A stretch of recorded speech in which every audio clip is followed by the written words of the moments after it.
Om Namo Bhagavate Vasudevaya. Om Namo Bhagavate Vasudevaya. Narayanam Namaskritya Naram Chaiva Narottamam Devi Saraswatim Vyasa Tatra Jayamudira.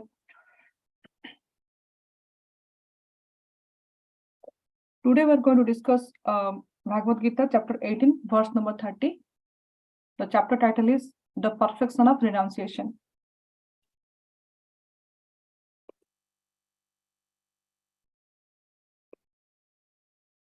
Prabhutim cha nivrutim cha karya akarya bhaya abhay bandha moksham cha yabeti buddhi sha partha satviki. Prabhutim cha nivrutim cha karya akarya bhaya abhay bandham moksham cha yabheti buddhi sa partha satviki.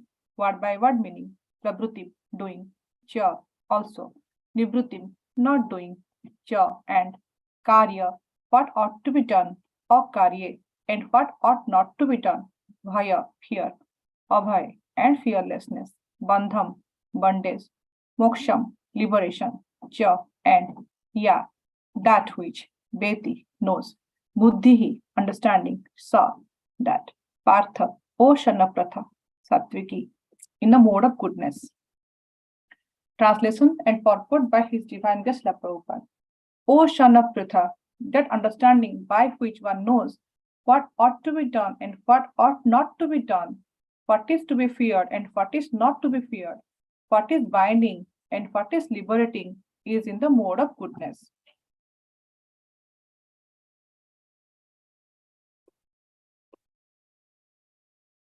Purport. Performing actions in terms of the directions of the scriptures is called pravritti, or executing actions that deserve to be performed, and actions which are not so directed are not to be performed. One who does not know the scriptural directions becomes entangled in the actions and reactions of work. Understanding, which discriminates by intelligence, is situated in the mode of goodness. Om Agyanatimirandasya Gyananjana Salakaya Chakramultam Yena Tasmai Sri Gurave Nama Sri Chaitanya Manabhishtam Sthapitam Yena Bhutale Swayam Rupa Damahyam Dadanti Swapadantikam Vandeham Sri Guru Sri Utapada Kamalam Sri Guru Vaishnamam Sri Rupam Sagrajatam Sahagana Ragna Ditam Tam Sachivam Sadvetam Sabhadutam Parijana Sahitam Krishna Chaitanya Devam Sri Radha Krishna Padan Sahagana Lalita Sabrishakambitam Cha He Krishna Karuna Sindhu Dina Bandhu Jagatpate Gopesha Gopika Kanta Radha Kanta Namastute Tapta Kanchana Gaurangi Radhe Vrindavaneshwari Vrishabhanu Sute Devi Pranamami Hari Priye Banchakalpa Tarubhyascha Krupa Sindhubhayavacha Patitanang Pavanebhyo Vaishnavebhyo Namo Nama Jai Shri Krishna Chaitanya Prabhu Nityananda Sri Advaita Gadadhara Sri Vasadi Gaura Bhakta Hare Krishna, Krishna Krishna, Hare Hare, Hare Rama, Rama Rama, Hare Hare. Nilachala Nivasaya, Nityaya Paramatmane, Balabhadra Subhadrabhyam, Jagannathaya Te Nama. Hare Krishna, dear devotees. Thank you for joining today for the Bhagavad Gita class. Today is the very auspicious day of Ekadasi and Madhavendra disappearance day. So, definitely a very auspicious day to do some sadhana, and the best devotional service is to glorify Supreme Personality of Godhead, either by glorifying His words or glorifying about His pastimes. So today we are going to glorify about on chapter 18, in the verse number 30, where Krishna is advising about understanding in the mode of goodness. Earlier we see in this chapter Krishna is talking about how the different modes is affecting our knowledge, our action, and the performer. Like last 10-15 verses we have seen that how the different modes like mode of goodness, mode of passion, and mode of ignorance, these three modes, how it affects our knowledge and how it affects our action, like the karta, and how it the action, and how then like the performer, the karta, and how it affects. Now next Krishna is going to describe next 6 verses about how these three modes affect our understanding and determination. So in 18.29, we saw that our understanding and determination also get affected by this mode of goodness, mode of passion, and ignorance. Now in this particular verse, we are going to discuss about how the buddhi, how the basically the buddhi is in the goodness, how the intelligence is goodness. Krishna is talking about the intelligence and goodness. My knowledge about the subject matter is very limited, but with all of your blessings and guidance, I would like to glorify this nice subject matter for my own purification. So anything like inappropriate words, something I say, please, I ask your forgiveness in advance. So as we discuss now, that we are going to discuss a little bit about how the understanding and goodness, what Krishna is saying to Arjuna over here. So here in this verse, it says very beautifully, this verse itself is talking about this translation purport, like prabhutim cha nibruti cha, like, and then karya akarya, basically what to be done and what not to be done. Then bhaya abhaya, what to fear, what not to fear. Then bandham moksham, like what is binding you and what is liberating you. One who knows all these things, then that is basically we are, when we know all these things, then basically we are in the our intelligence is at the goodness. So here we see that how to understand that our understanding is in goodness, if we know that what is to be done and what not to be done. Then as we discussed, like bhaya abhaya, then what is binding, what is liberating. Then Krishna says that performing actions in terms of scriptural directions is called prakriti, and not doing such actions leads us to our entanglement. Now let's go into deep one by one of these characteristics. Prakriti cha nibruti cha. Prakriti basically, what is favorable actions? What actions we should do and what actions we should not be doing it. Like for example, a student's action, main action is he has to study. The action is not like that he has to hang around with his friends or he is going to watch some movies. That is not the action. So here Krishna is specifying about what is prabhuti, what is the favorable actions, and what basically we're inclined to do and what we don't feel inclined to do. Next to the karya akarya. Karya means, like desirable actions, and akarya means, like what actions we should not do. So these are basically action specific. Then Krishna is talking about bhaya abhaya. So when we talk about the bhaya abhaya, right? In the bhaya, sometimes, like there is a healthy fear and sometimes there is an unhealthy fear or unnecessary fear. So let's go deep into a little bit this bhaya abhaya part. So why Krishna is specifically saying about this bhaya abhaya? Karya we understand, but why Krishna is saying about that bhaya abhaya? So bhaya means fear, as we know. Abhaya means fearless. So here basically, if we understand this bhaya abhaya part, there is some kind of healthy fear and there is some kind of unnecessary or unhealthy fear. So what is a healthy fear? Healthy fear means a child, small child, right? He should be fear from little bit from fire. He should be afraid of knife. Yes, if there is a fire, it could be hazard. Then there is a knife. Not like if the child is holding a knife, he might hurt himself. So the mothers tell him, don't hold the knife. Stay away from fire. Then there is the electric supply is there. If it is open in the if we see right in our houses, like when the newborn baby is there, we try to do the house child-proof. How to do the child-proof? Because we put the electric sockets will be there, we try to cover them, and there will be gears are there, and this is basically healthy fear. And then like we tell the child, if you touch it, then you will get electric current, and your health will affected. So child is basically stay away from them. Then there is sometimes an unnecessary fear, like when child sometimes be fearful about the teacher. Yes, I am not going to study. I won't go to school. My friends will get mad. Teacher will get mad, and if I go to school, something will happen. That is kind of unnecessary fear. Sometimes like we see unnecessary fear happens with us. We will feel that we are going to get sick. That is basically unnecessary fear. Now, sometimes we see that going on a spiritual path also, people are sometimes fearful. Like we all are going to different people, we are meeting different people, doing book distribution. Sometimes we give a book to them, right?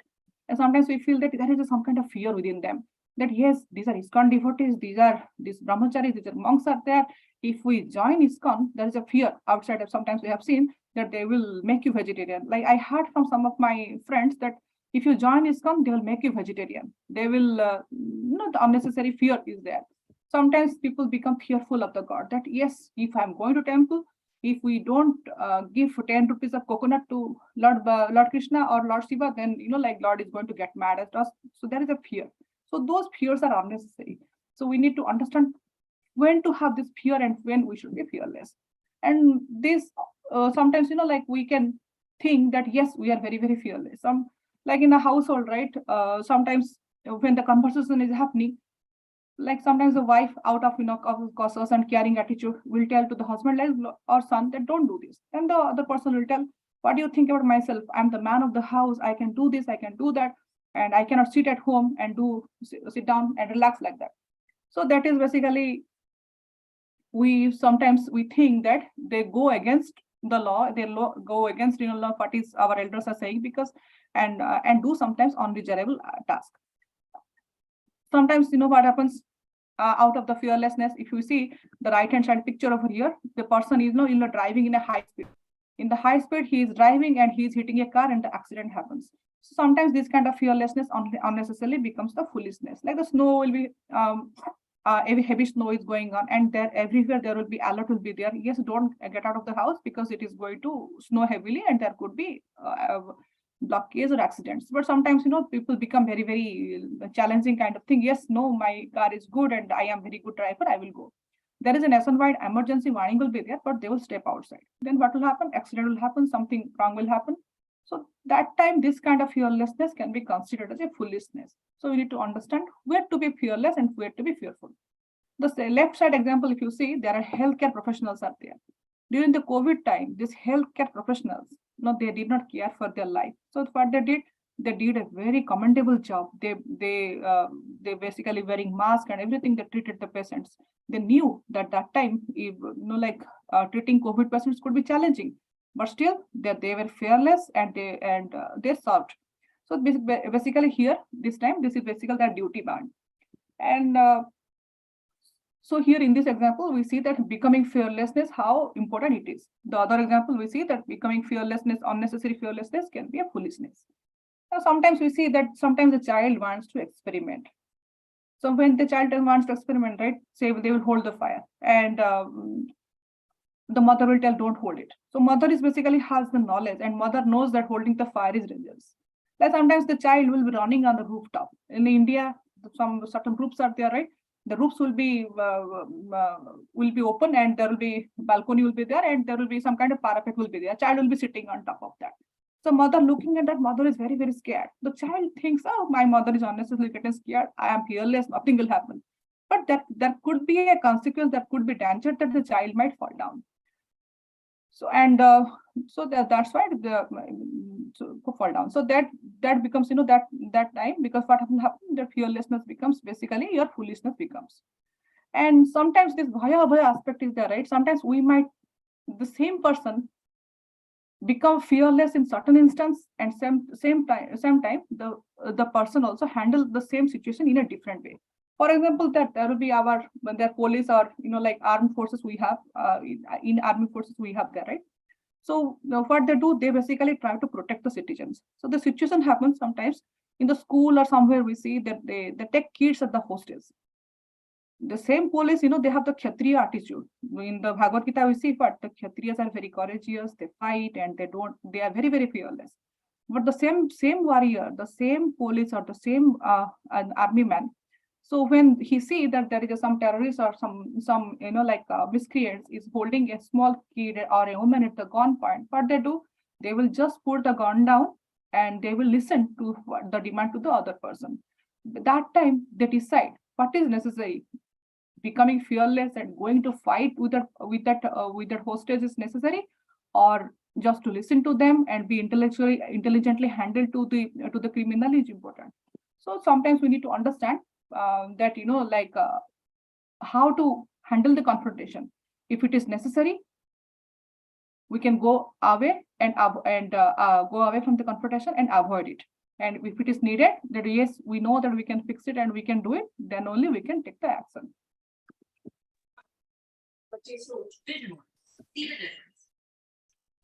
So we need to understand when to be fearless and when we understand that yes, there is a fear is there and how to avoid it. Now this next part, Krishna is saying bandha moksham chaya veti. Basically, bandha means like there is a bondage, and moksha means liberation. So when we have the capacity to understand that these are the actions I am doing, and the consequence is something will be happen, that I am going to face the consequence. Then that consequence is going to bind us.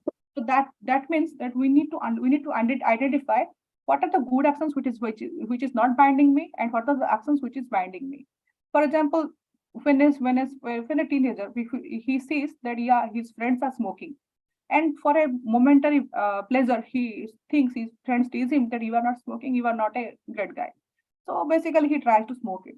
So one time he smokes, momentarily he gets pleasure. But if he doesn't control it, what will happen? He smokes daily, day by day, he smokes. And at the consequence, what happens? He has the liver and the kidney problem, lungs damage, all those things happens. Then sometimes, like when in friend circles or somewhere in the office circles, we see that sometimes when we sit down, right, we talk about each other. Like if we have a friend, my friend, he did that, he other friend did that, other person is wearing this kind of cloth, like so many unnecessary things we talk. And this kind of talks, momentarily it gives us some kind of happiness. But this kind of results, like is basically it affects in our behind the scene, basically it affects our mind. We have a negative opinion, we become judgmental, and it becomes a habit for us. So we get slowly we get bind by that. So these are basically the examples of the material level. So similarly, we need to understand, like as Krishna always says, right, we have to do the karma in such a way that the karma doesn't bind us. So if the karma binds us, what will happen? We get entangled, and we instead of going back to Godhead, what we do, these 84 million species are there. We go from the lower species to higher species, like that. We basically go one by one. We just move around. We are getting entangled. So these are the 4 things Krishna has advised, that if we are successful in handling them, then what will happen? Then our buddhi basically in the mode of goodness. So he says that when one understands all these 4 differences, and then we can understand that we are situated in the mode of goodness. Now, when we're talking about these things, like sometimes what we do, that we do certain sense or certain actions we do based on our sense gratification desires. And sometimes what we do, that when we keep on doing it, that time we get addicted towards it. So that becomes sometimes what will happen then we become a little bit foolish in our behavior. Sometimes our elders warn us that you don't do this, but we tell no, we are fearless, we can do it, whatever the consequence can be. For example, in this picture, if you see, the Duryodhan was there, right? Duryodhan in the Hastinapur kingdom time, what he was doing, his Pitama Bhishma, Dronacharya, everybody advised him. Duryodhan gave 5 lands to Pandavas, but Duryodhan was so arrogant. From the childhood days, he has some kind of animosity, some kind of hatred towards Pandavas. So after so many advice, so many advice and so many warnings, Duryodhana didn't listen. So what happened? At the end, he lost the Hastinapur kingdom. He lost all his 100 brothers, and basically he was killed. And Pandavas at the end, they were the winner. So we saw that the certain actions, we know that it is detrimental for us, but still we keep on doing it. It's not like the Duryodhana did not know that whatever he is doing is not good. He knew very well, because he was educated similarly, like as the Pandavas were educated, he was also educated. But the greed and envy was covering his intelligence. So here in the previous example, we see that certain actions we should not be feared because it is a part of duty. But there are certain actions which we should be fearful, because otherwise that is going to bring our own downfall, like in the case of Duryodhana.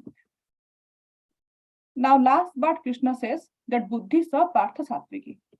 So in the previous verses, Krishna is talking about knowledge, then the action, and the performer. So what is basically knowledge? Basically,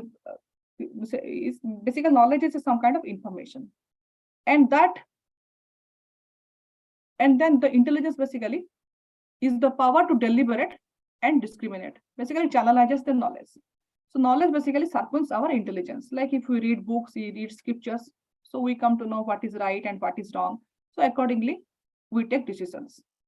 For example, let's take example of cooking with a recipe. Somebody asks us to make a nice chocolate chips cookies. So we go to the internet and to see, yes, we have to do some cookies with chips, chocolate chips. We have to do for our kids.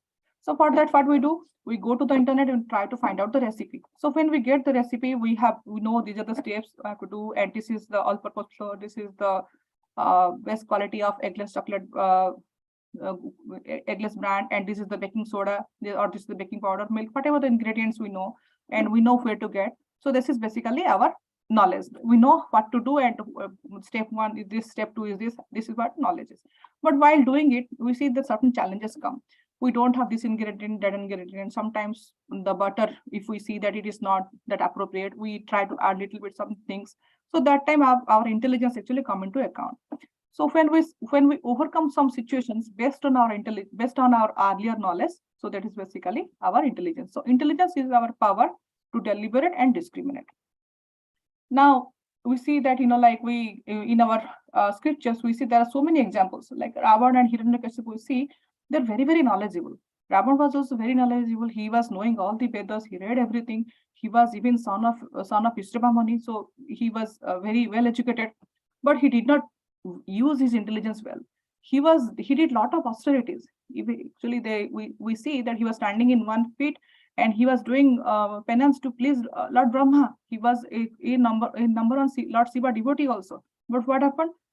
Engulfed by the greed and envy, what he did? He abducted Mother Sita. He very well knew that Lord Ram is supreme personal Godhead, and Mother Sita is no other than no other than like Mother Lakshmi. He knew everything very well, but he was captivated by the greed and envy. So he did not use his knowledge, and he did not though he was knowledgeable, he did not use his intelligence well. So he abducted Mother Sita, and at the end, Ravana's downfall happened as Ram killed Ravana. Now, earlier Krishna has described knowledge in the goodness. What is in the knowledge in the goodness is that someone can see beyond matter to spirit. Basically, that was the knowledge and goodness. But here, Krishna is describing how intelligence in mode of goodness and how behaves, and how one person in the intelligence in mode of goodness behaves, and basically we need to know what should be done and what should not be done. When we know that, then we can say that we are where our intelligence is in the mode of goodness. Now, how sometimes we see that we have different kind of opinions are there. Like as we see here earlier, as we discussed, like Krishna is talking about, there are different situations. There are different situations. How the different situations are there, that what actions to be done and what actions not to be done, and what to do and what not to do, and about being fearless, and being apprehensive, and then the bondage and the liberation part, the bandham and the moksha part. Now, while doing all these things, how in certain times in our day-to-day life, we get into different kind of situations we come across. When different kind of situations come across, how we should behave and how our knowledge and intelligence is coming into is basically playing a role that we can see here with this example. So in our day-to-day life, the biggest change in our biggest challenge in our relationship is sometimes we have difference of opinions. So we see that like in a family, like husband and wife have different opinions, kids have different opinions. In a devotee community also there is a difference of opinion. But when we stick to our stand, and when we should listen to other person, so that basically depends on the knowledge and the intelligence part. Here in the picture we see that Arjuna basically is shooting an arrow to Jayadratha, and Krishna is the charioteer. So in Mahabharata war, basically, though Krishna is Supreme Personality Godhead, he has decided to become a friend of Arjuna, and he became charioteer of Arjuna. So when the Mahabharata war was going on, one of the day, like Arjuna's son was killed. Abhimanyu basically he was killed, and Jayadratha was the main person behind it. Basically, the Chakravyuha was there, and Jayadratha was closing it, so others could not enter. So somehow Jayadratha was responsible for Abhimanyu's death. So when Arjuna heard about it, Arjuna was very, very devastated. He could not tolerate the separation from his son. So he took a vow, the next day I'm going to kill Jayadratha. If before the next day, before the sunset, I am not able to kill Jayadratha, I'm give up my life. He took a vow like that.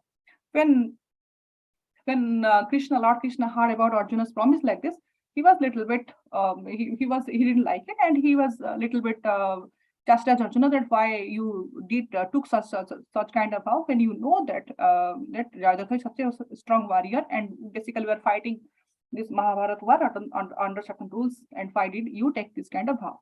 So Arjuna told that Arjuna told that Krishna, I know my strength, and I know that you are on my side. So that's why I took this vow. Though Krishna was not liking Arjuna's opinion, Krishna knew that how Arjuna is personally very hurt and how Abhimanyu is very dear. So he just kept quiet. He didn't say anything. Basically, he just deferred to Arjuna's, sentences. So the next day, when the war happened, somehow Jayadratha did not come in front of Arjuna, and Arjuna could not defeat Jayadratha. So Arjuna was very remorse condition. He was feeling very down, and it was about to sunset. So that time Arjuna decided that this is the end of my life.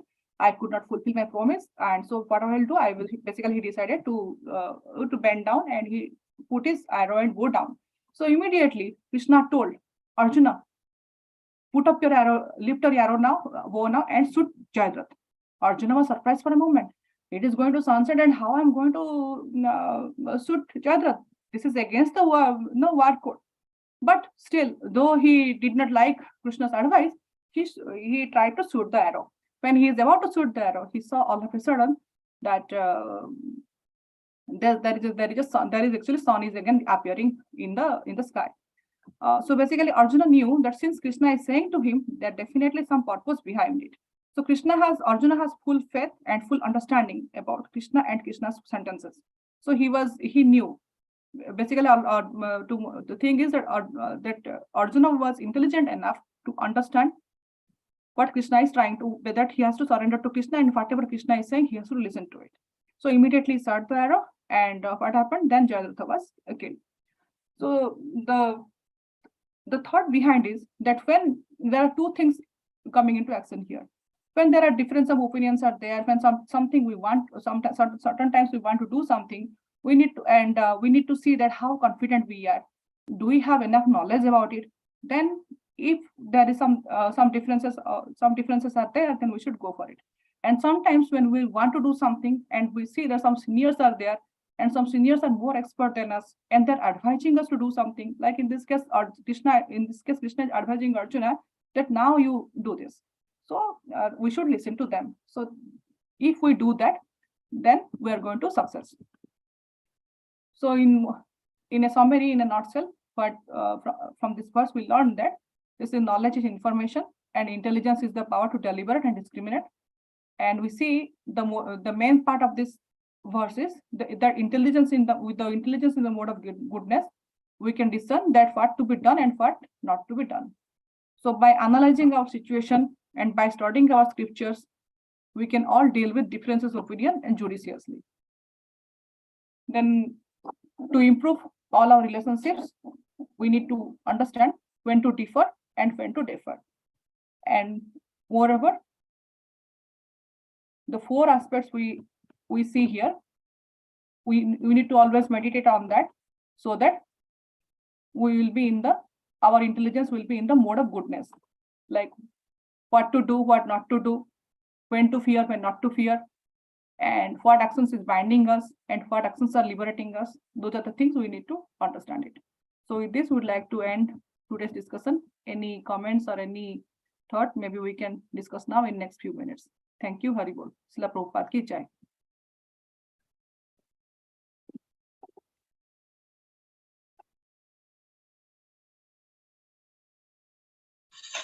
Hare Krishna Mataji, please accept my humble obeisance. All glories to Srila Prabhupada. Hare Krishna Prabhu. Dandavat Pranam. Thank you, Mataji. Very nice class. I wanted to share something what Bhakti Rasamrita Maharaj had said on this topic of fear.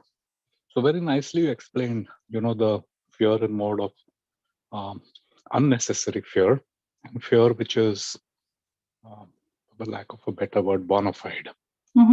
So early days of Hare Krishna, Maharaj used to preach us, and a lot of questions, and why this, why not that, and this, that, and all. But slowly we started realizing that, my God, what am I doing with my life? So, we spoke with Maharaj and told Maharaj that, Maharaj, this whole thing looks so frightening now. Like all these years has just been kind of wasted.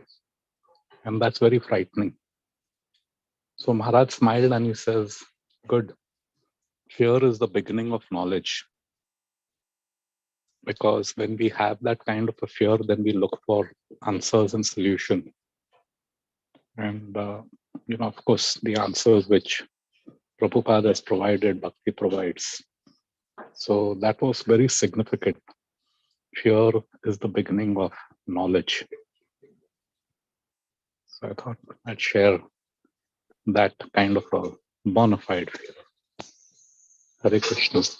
Very nice, Prabhuji. Very nice realization. And Bhakti Rasa Maharaj, each and every sentence is very, very powerful. Definitely fear and the knowledge. Yeah, very nicely you joined these two sentences in our day-to-day life.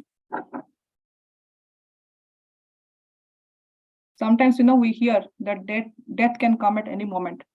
So instead of fearing that, yes, death is coming, we should utilize, yes, death is coming, and how we can utilize our life nicely. Because they say, right, death is coming at any moment. So we need to understand how to utilize it nicely. We see these days, Kadam Kanan Maharaj health update is coming every day. So that's definitely eye-opener for me, at least. How Maharaj is so nicely like channelizing his last days.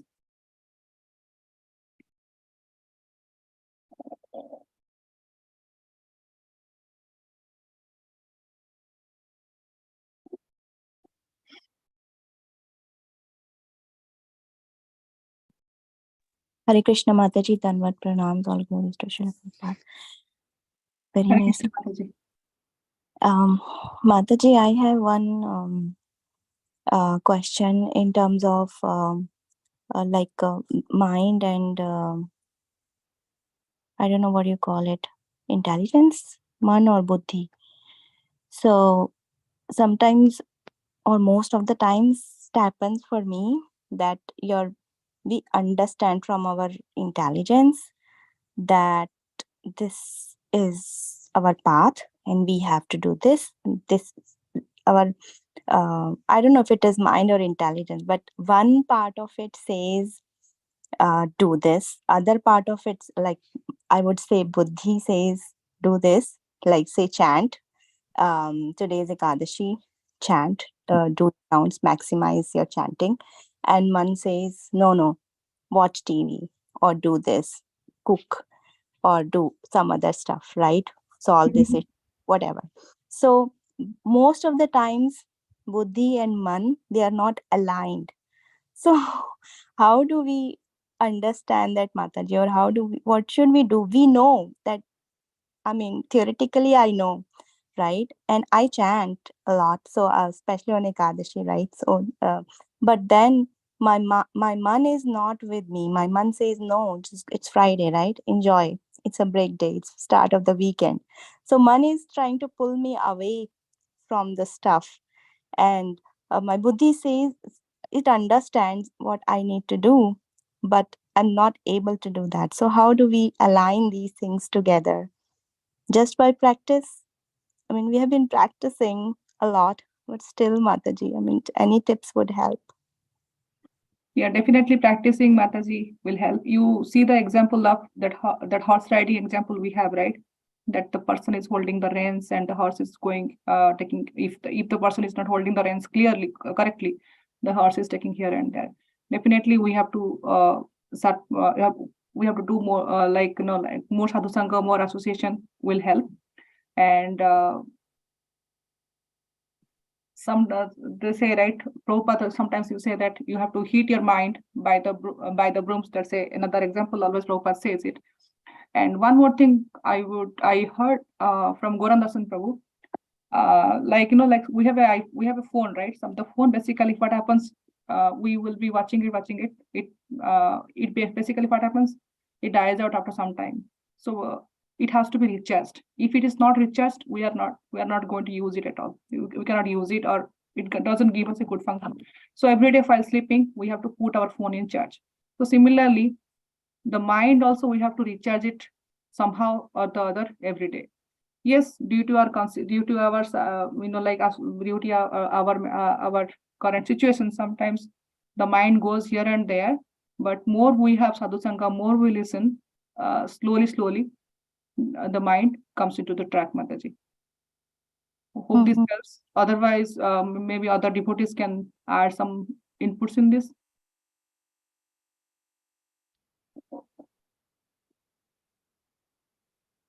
Yeah, Mataji, this helps. I mean, basically it's about association, right, Mataji?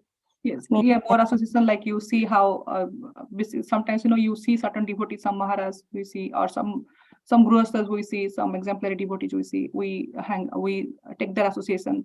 So those things help. And reading Srimad Bhagavatam in the like early morning, or whenever you have time, you take the association of Mother Kunti, like basically why we read Srimad Bhagavatam. If we are not getting association from outside, what we do, we read we basically read Srimad Bhagavatam at home. So why we read these nice books Prabhupada has written or Vyasatava has written, basically we take Krishna's association, we take Mother Kunti's association, we take Kayadhu or Prahlad's association through these books, through these nice stories. We see how in difficult situations, how they were so focused. So then slowly, if we read more and we understand more, and we understand through some senior devotees like Lotus Mouth, then things become more clear, and we get we improve slowly. And definitely it is very difficult to control the mind. It definitely takes here and there. I am also struggling till today in that. So you are not in alone, Mataji, in that path. So we are also still practicing to someday to improve.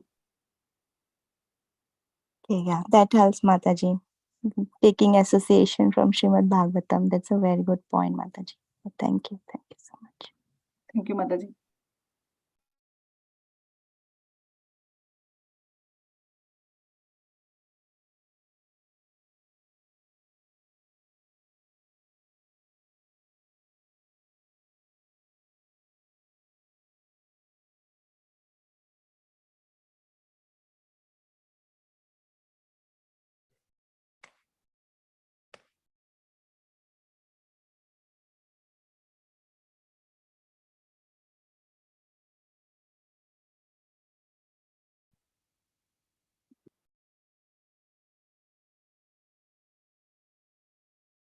Hare Krishna, Prabhu. So if there is nothing more, can we end the class today?